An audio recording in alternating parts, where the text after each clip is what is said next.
वालेकुम वरहमतुल्लाहि वबरकातुह। उम्मीद है कि सारे सब लोग बख़ैर व आफ़ियत होंगे।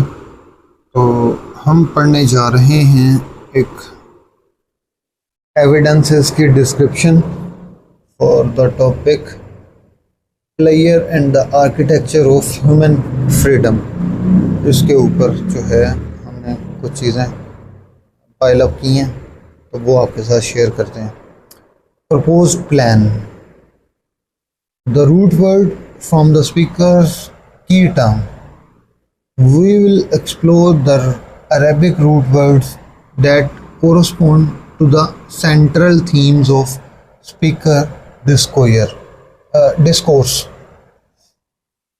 Lam zal zal corresponds to lazzat, pleasure, delight, the main theme of the discussion. Next root word is zal waw qaf corresponds to zok, taste, aesthetic perception which the speaker equates with true pleasure. Next root word is ha mim lam corresponds to jamal, beauty, aesthetics. Discussing एक जमाला साहब कमाल. Discussing the decline in the aesthetic appreciation of the feminine and divine beauty. अच्छा, इसको उन्होंने feminine थोड़ा तस्निया के साथ मुंसलिक किया है इस गुफ्तगू में।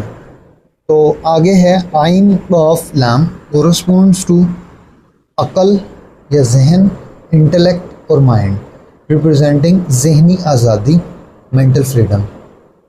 नेक्स्ट रूट वर्ड इज नून फा सीन नफस कोरस्पोंड्स टू नफ्स, जिबिल्लत, self, desire, instinct, representing jibilli pabandi, instinctual restraint. For each root word we will provide descriptive lughat and 5 Quranic ayat. The speech structure 15 minutes है, 1500 words per language जो है। Book है, थीसिस है, antithesis है, तो synthesis है, evidences हैं और कंक्लूजन है। ये हम चूँकि ये थोड़ा सा अभी इसको रखते हैं सगायर राज में, आप इसको जाके स्पीच को खुद से देख सकते हैं। हम चल रहे हैं overview of the generated artifact. Quranic root word lexicon, मुफस्सल लुगत। The section breaks down to 5 foundational root words underlying the speaker's main arguments. Lam Zal Zal, Lazzat pleasure, explains how sensory pleasure connects with sublime spiritual joy.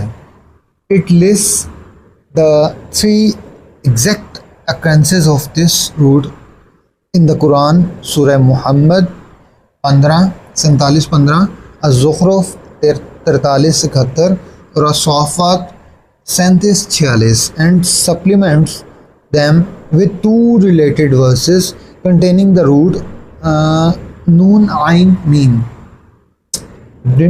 denoting supreme bliss, name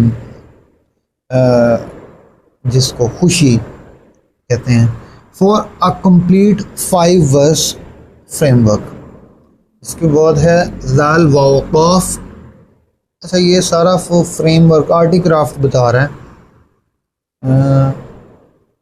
चलो देख लेते हैं। ज़ाल वाव क़ाफ़, test और aesthetic sense, grounded in 5 Quranic verses including 29, 57 and 10, 21. This entires this entries explores Zouk as the elevated conscious from the player.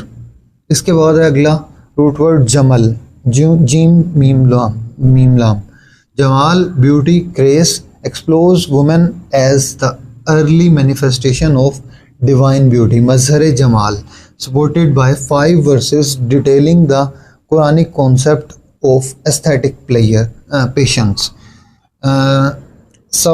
Sabirun, Sabrun Jamil, in 12-18 सूरह यूसुफ में और 75 वहाँ पे भी है.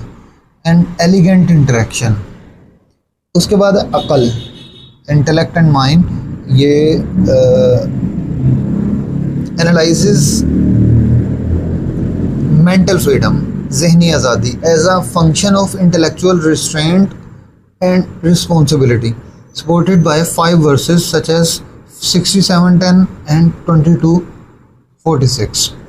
नफ्स, self or instinct, evaluates instinctual restraint, जिबिल्ली पाबंदी, detailing the Quranic level of the soul, such as नफ्स अम्मारा 12:53 and नफ्स मुतमइन्ना 89:27 सूरतुल फजर, and their role in mastering human desire.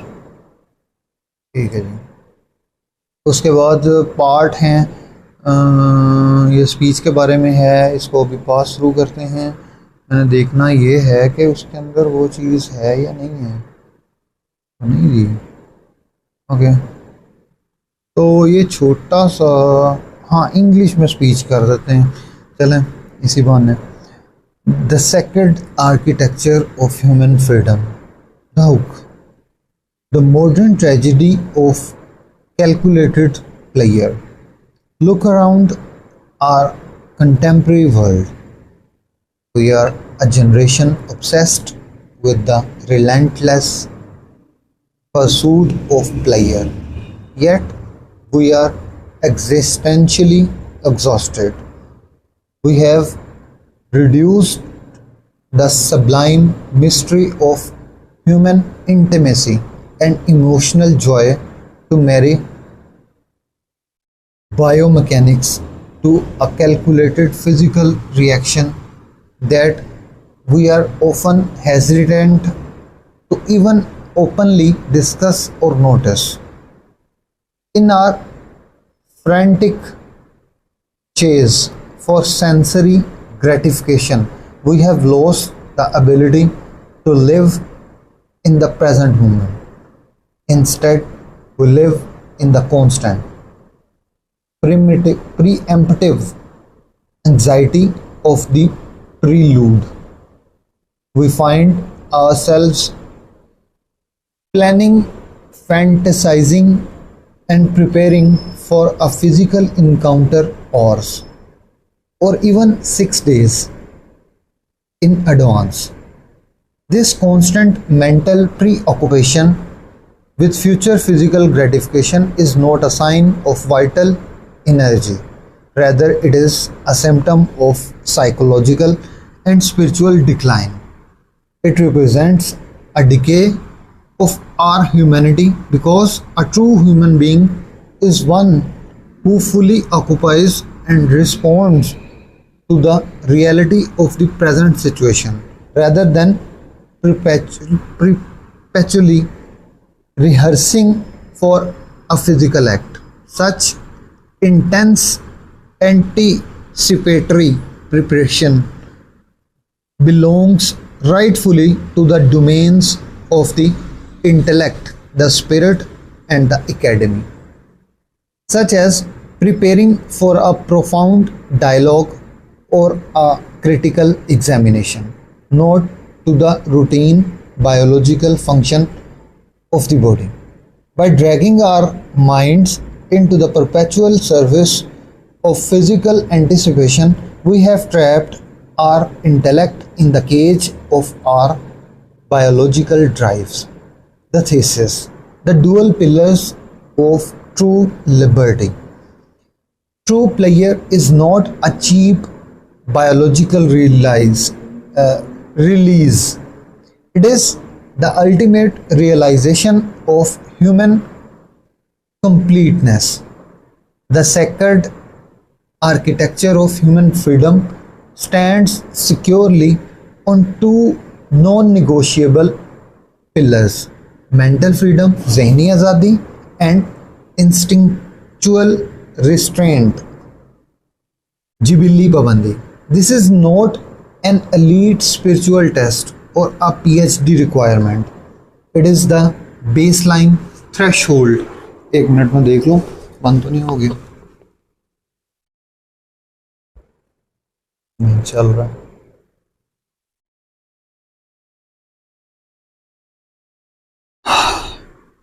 हम कहाँ पे थे? It is the baseline threshold of basic humanity. To be human is to possess a mind that is free to explore, create, and transcend, while maintaining an instinctual life that is firmly, consciously disciplined.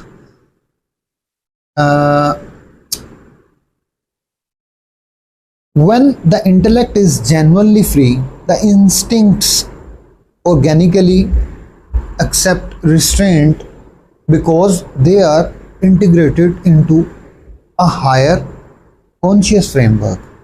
In this divine balance, our vital energy, our libido, is not wasted in animalistic indulgence, but becomes the sacred fuel for spiritual delight, moral fortitude, and creative mastery. The antithesis, the illusion of unrestricted license. The contemporary world, however, preaches a dangerous antithesis, the illusion of absolute instinctual license. Under the guise of absolute freedom, we are told to follow every desire without boundary. But what is the actual result? When the mind is not free, the instincts refuse to accept any restraint in our de-separation. We even exhaust the permissible halal to its absolute limits. We obsess over what is allowed, using the cover of legality to feed an insatiable animalistic greed. This greed for the permissible vulgarizes our sexuality, transforming what should be a sublime human connection into a base biological transaction. Furthermore, when instinct is freed from intellectual discipline, the mind itself becomes a captive. We witnessed this today in the widespread gender flux and the complete dismantling of psychological boundaries. Modern psychology has largely ceased to guide individuals towards internal harmony, declaring every passing desire and orientation as an unquestionable legal claim. By removing all constraints from our animalistic drive, we have made true, noble human freedom entirely alien to ourselves. Our art, poetry, and creative imagination have succumbed to a cheap, market-driven vulgarity. The woman, who is the earthly manifestation of divine beauty, Mazhar-e-Jamal, has been reduced to a merely physical body. Her physical form has been weaponized to hide her true aesthetic and spiritual beauty, rendering her a commodity to be discarded, discarded when physical youth fades. This is the tragic cost of absolute license, the absolute vulgarization of beauty, and the death of the human spirit. The synthesis, zoke, zojiyat, and the reattainment of unity. How do we heal this fracture? We must understand that true pleasure is synonymous with Zok, the refined, conscious capacity to taste and appreciate beauty. To bridge the gap we have created between pleasure and aesthetic taste, we must look to the metaphysical insights of great thinkers like Ibn Arabi. Ibn Arabi defined the ultimate physical intimacy as zoke zojiyat, the profound taste of martial partnership. Far from a crude physical release, he saw this union as the sacred reconstruction of human unity, Wahdat. In that sacred moment of absolute intimacy, the superficial dualities of gender dissolve. The man ceases to be merely man, and the woman ceases to be merely woman. They enter a unified state of human completeness, experiencing a profound trance of self-annihilation, fana, and eternal abiding, baqa, in the divine presence. This is the true definition of human pleasure, a state of ecstasy so profound that you wish to it would never end. It is a state where physical pleasure is not served severed from spiritual joy. When we look into the eyes of our spouse, we should not see a merely physical object, but a partner in our moral, intellectual, and spiritual growth. True beauty is that which increases our attraction to the unseen, undekha, and serves as a mirror for the divine. A mirror for the divine. When physical intimacy is elevated into a passion, it is infused with a divine element jazba ilahi. The physical pleasure of the body and the spiritual joy of the soul, though distinct, reside side by side as close neighbors.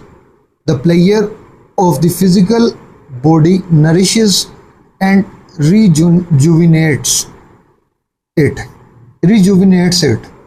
while the pleasure of the soul keeps our entire existence secure, content, and tranquil. The evidence reclaiming sovereignty over time and self. To understand the difference between human pleasure and animalistic indulgence, we must examine who controls the narrative of time. As the poet Sirajuddin Zafar brilliant proclaimed, वक़्त अपना ज़र ख़रीद था हंगामाए मेकशी, लम्हा को तूल दे के अबद हमने कर दिया. Time was our purchased slave during the moment of ecstasy.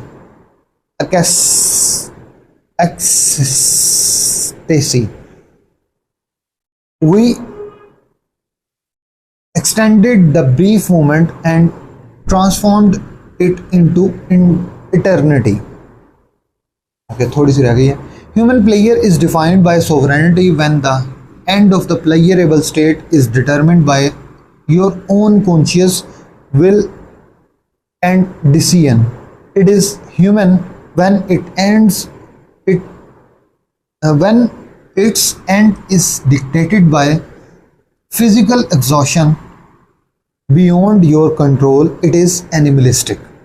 The modern human has lost this sovereignty because we have abandoned our inner self, Batin. We have left our internal universe barren, and desolate, refusing to look inward. The human being is an incredibly mysterious, infinite creation. If we only had the courage to journey within our own soul, we would find a universe so vast and daily shifting that we would no longer feel the need to desperately seek external distractions. It is from the inner depth. It is from this inner depth, from our passion and noble desires that the mind drives its true creative strength, vitality and intellectual freedom. Without this connection, our mind remain backward and our religious lives degenerates into an empty anger, hatred and pathetic preoccupation with punishment. The conclusion: reclaiming the divine proximity. Let us resolve to reclaim the architecture of our freedom. Let us free our mind from the shackles of sensory obsession and subject our instincts to the noble discipline of the spirit. Let us restore the aesthetic reverence of beauty, recognizing the divine sign in our partners and our lives. When we eat, when we love, when we create, let a bell ring in the deepest center of our being, the center that tastes the ultimate player of proximity to the Creator. Only then will we transition from the level of the beast to the glorious height of true humanity. Jazakallahu khairan kasira.